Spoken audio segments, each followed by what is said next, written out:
Hi, I'm Tom Santilli, and coming up are my reviews of The Bourne Legacy, Hope Springs, and Searching for Sugar Man.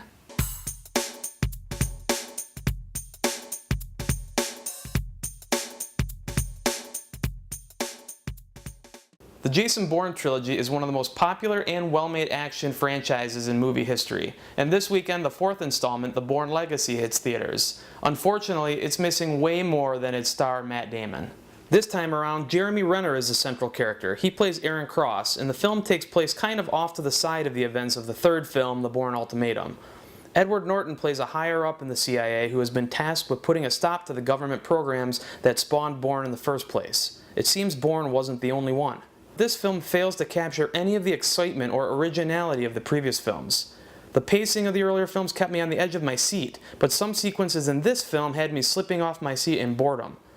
There's a lot of explaining going on, and by the time the action ramps up, it all seems pointless. The final massive car and motorcycle chase is perhaps the messiest, most confusing, and downright awful action sequence of all time.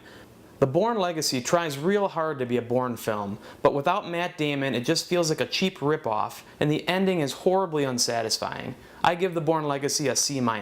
Next up is Hope Springs, starring Meryl Streep and Tommy Lee Jones. Now, we don't get a lot of films about the sex lives of older couples, nor is there a big demand for that sort of thing, but when you match a great ensemble cast with a clever and daring script, it's a happy marriage indeed.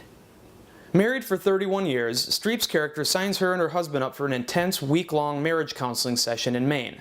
Steve Carell plays the therapist, and because he's Steve Carell, we just assume that this film will go into screwball territory. But it never does. Carell is as subtle as ever, and the real stars are Streep and Tommy Lee Jones. It's almost unfair how great Streep is, and it's nice to see Jones at the top of his game following his mailed-in performance in Men in Black 3. Where most comedies are afraid to go, this movie doesn't shy away.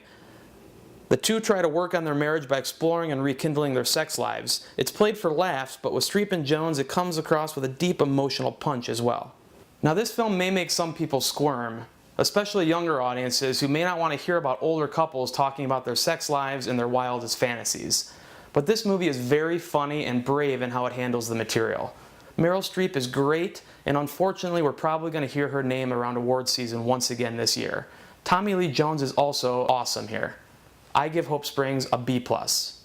Lastly, there's a fascinating documentary hitting theaters this weekend called Searching for Sugar Man. It chronicles the life and the career of a musician that you may not have ever heard of called Rodriguez. It's a story that is so bizarre it just has to be true. In the late 60s, an artist simply known as Rodriguez emerged on the scene in Detroit, playing smoky bars and clubs. He had an amazing voice, not just vocally but politically, as many of his songs carried typical protest themes of the time, not unlike artists like Bob Dylan or Simon and Garfunkel.